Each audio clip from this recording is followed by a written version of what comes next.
मैं बहुत ही पूर्वाग्रह रहित होकर मैं आपको बताना चाहूँगा। आप इसको अगर ठीक लगे आपको तो उसको फॉलो कर सकते हो, ठीक है। पहली बात, देखो कोचिंग आप तभी करें जब आपको लगता हो कि परीक्षा में पर्याप्त समय है, ठीक है।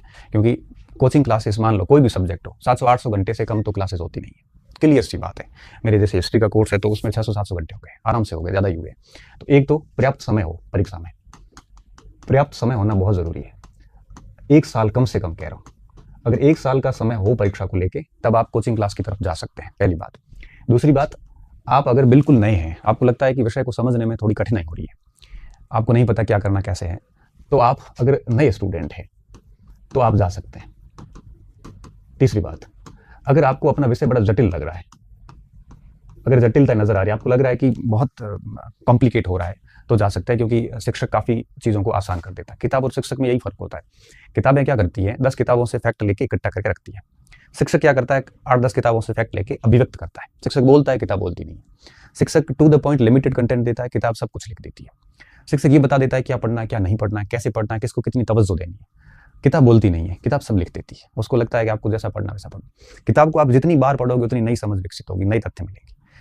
टीचर्स को आप जितनी बार सुनोगे, जितनी बार पढ़ोगे, वही चीज़ें याद होती जाएगी, नया नहीं मिलेगा आपको, क्योंकि टीचर तो बोल गया, बस इतना ही है। किताब को तो आप हर बार पढ़ोगे, हर बार आपको नहीं मिलेगी। किताब में कभी ऐसी पूर्णता का भाव नहीं आ पाता।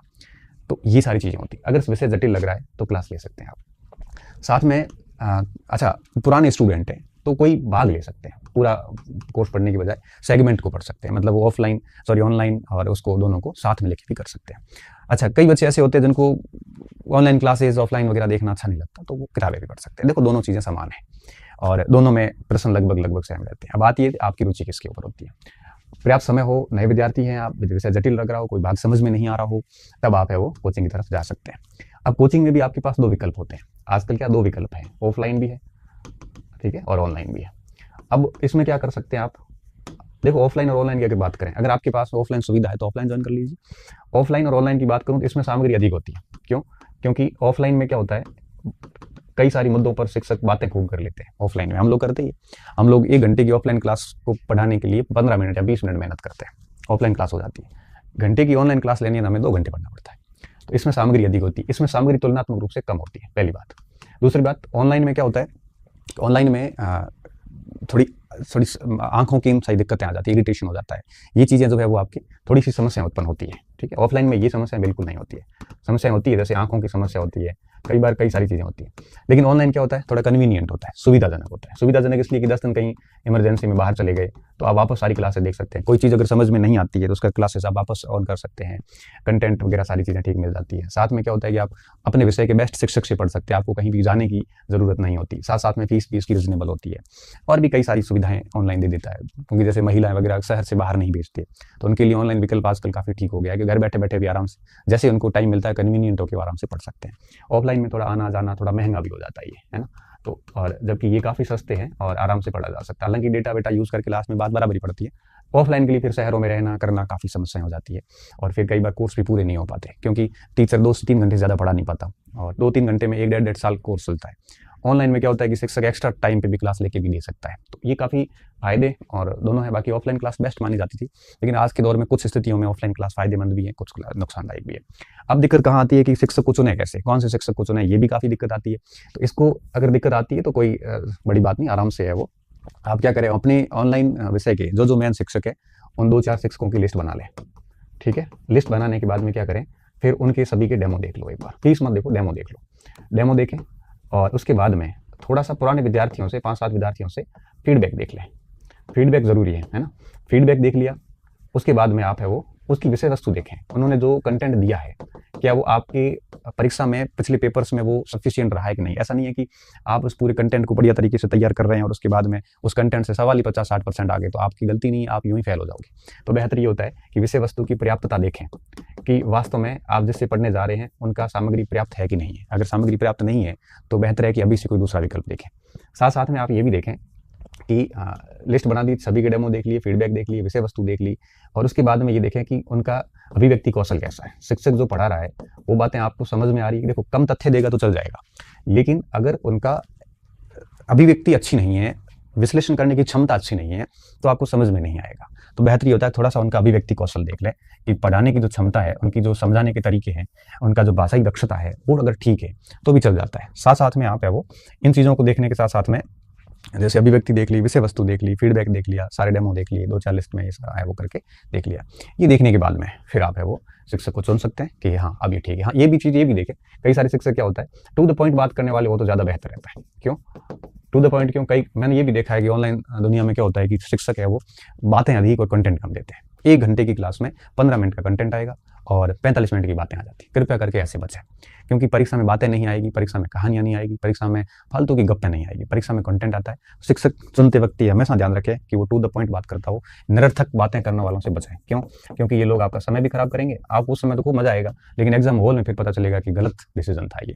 तो ऐसे बचें। साथ साथ में आप उन शिक्षकों से भी बचें जो पीपीटी भर के लाते हैं और आपको वहाँ खड़े खड़े समझा दें। क्यों?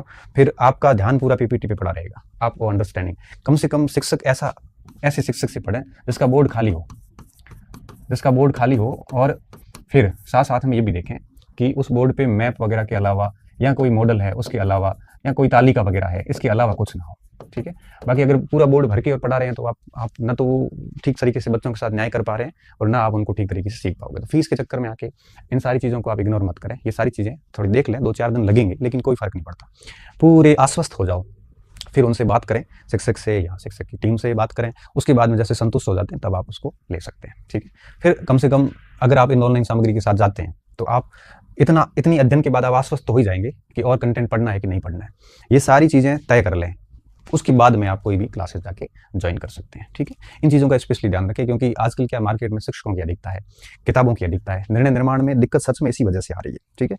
तो ये सारी चीज़ें जो है हो जाती है तो फिर ठीक है। अब कोचिंग क्लासेस की बात कर ली मैंने, ऑनलाइन में भी देखें, ये चीज़ें ऑफलाइन में भी देखी जा सकती है। ये देखने के बाद में ये बात भी मैं क्यों बता रहा हूँ, क्योंकि बहुत सारे मैसेजेस मेरे पास आते, सर पॉलिटिकल साइंस है तो मैं किस टीचर के साथ जाऊँ, हिंदी के किसके साथ जाऊँ, ज्योग्राफी वाला पूछता है किसके साथ जाऊँ, हिस्ट्री वाले जनरली पूछते नहीं मेरे को, क्योंकि मेरे को तो क्यों पूछेंगे, मैं तो खुद हिस्ट्री पढ़ा रहा हूँ, तो मेरे से पूछते नहीं हो, किसी और को पूछते होंगे।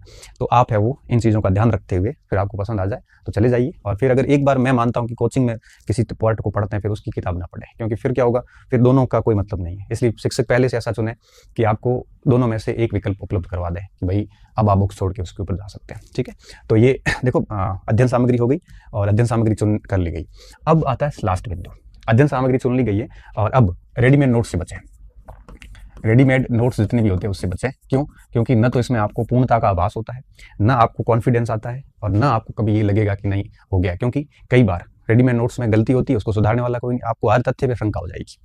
बेहतर कोशिश ये करें कि आप अपनी ही सामग्री को कम से कम 7 से 8 बार उसका पढ़ें, 7 से 8 बार पढ़ें, क्योंकि कम से कम सामग्री होगी तो रिवीजन 7 से 8 बार बहुत आसानी से हो जाएगा। जब 7 से 8 बार रिवीजन होगा तो रिवीजन की जो अंतिम अवस्था होती है विद्यार्थियों, उसे मनन कहते हैं। रिवीजन की अंतिम अवस्था प्राप्त कर जाओगे आप, जैसे हम मनन कहते हैं। अंतिम अवस्था कौन सी होती है? मनन, जिसमें आप अपने मस्तिष्क में आंखें बंद करके है वो उस टॉपिक को सोच सकते हैं, क्या क्या लिखा हुआ, सारी चीजें आपके मस्तिष्क में घूमना शुरू हो जाती है। मनन करने के बाद में क्या होता है, आपको एक ऐसी स्थिति आती है जब आप किसी भी प्रश्न की विकल्प पर निर्भर नहीं रहेंगे, प्रश्न के उत्तर के लिए विकल्प पर कभी निर्भर ना रहे। ठीक है। क्यों के लिए निर्भर ना रहे? अब ये स्थिति क्यों आती है? जब हम हर प्रश्न के लिए, मैं जब भी क्लास पढ़ाता हूँ या पूछता हूँ तो बच्चे हर बार कहते हैं सर ऑप्शन दो, ऑप्शन दो। इससे क्या होता है, आप विकल्प पर निर्भर है। अब परीक्षक आपके साथ गेम खेल रहा है और आप उन विकल्पों में 2-4 में गलती कर जाते हो। इसलिए कोशिश ये करो कि प्रश्न पूछते ही आप बिना विकल्प देखे उत्तर देने की कोशिश करिए। अब आप जब ये सिद्धि हासिल कर लोगे, जब आपको विकल्प की आवश्यकता नहीं पड़ रही है 10 में से 7-8 प्रश्नों पे, तब आप देखना आपकी एक्यूरेसी कितनी तगड़ी आती है, गलती करोगे नहीं। हर प्रश्न के लिए अगर आपको विकल्प चाहिए तो आप मान के चलिए 10-12 गलती आप करके आने वाले। तो प्रश्न के उत्तर के लिए निर्भर न रहे। ठीक है। उत्तर के लिए विकल्प पर निर्भर न रहे। तो इस हेतु जितना अधिक रिवीजन होगा, जितना अधिक चीजों को आंखें बंद करके मनन करोगे, उतना ही आप मान के चलिए कि विकल्प पर से आपकी निर्भरता धीरे धीरे खत्म होती जाएगी। ठीक है। निर्भर न रहे। और ये 7-8 बार रिवीजन हो गया। ये चीजें दोनों एक दूसरे से बहुत जुड़ी हुई है, दोनों जुड़ी हुई है। कोशिश ये करते रहें हर प्रश्न को बिना देखे उत्तर देखने का प्रयास करें। 70-80% प्रश्नों में ऐसा हो जाना चाहिए। और आज की आखिरी बात, अभ्यास करें। ठीक है। जब 7-8 बार होता है, अभ्यास साथ साथ में चलने दें। जैसे कोई टॉपिक पूरा हुआ, उस टॉपिक को प्रश्न देखें, प्रश्न मिलाएं, कंटेंट में नहीं आया है तो ऐड कर ले कंटेंट में, और फिर एक बार अभ्यास करने के बाद में, अच्छा एक चीज और, अभ्यास हमेशा पुराने पेपर से करें। पुराने पेपर से अभ्यास करें। देखो साइंस के लोग हैं वो पुराने पेपर पे भी करें, टेस्ट सीरीज भी कर सकते हैं क्योंकि उनमें नई नई थियरी आती रहती है। कला वर्ग में क्या होता है, पुराने पेपर 60% रिपीट होते हैं। पुराने पेपर करें, टेस्ट सीरीज से मैं तो कहूँगा बचें। क्यों? क्योंकि इनके कोई लेवल नहीं होते, कभी कभार ये बहुत कठिन देते हैं जिसका परीक्षा से कोई संबंध नहीं होता है, बच्चों का डिमोटिवेशन हो जाता है।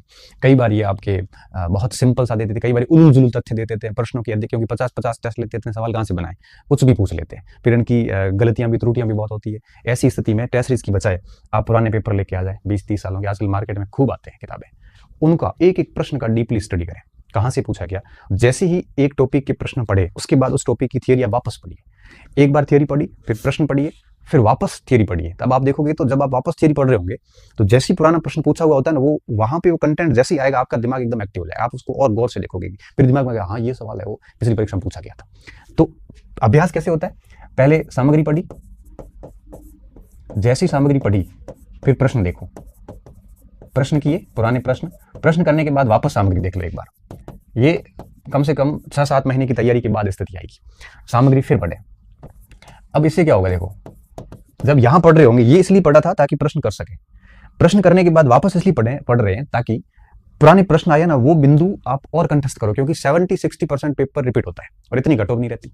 इसलिए जब भी अभ्यास करो तो ये फॉर्मेट अपनाइए, सामग्री पढ़ो ताकि प्रश्न कर सको, फिर वापस सामग्री पढ़ो ताकि परीक्षा में आप अच्छे से कर सको, ताकि आपको कौन से बिंदुओं पर गौर करना है ये दूसरी बार में पता चल पाएगा।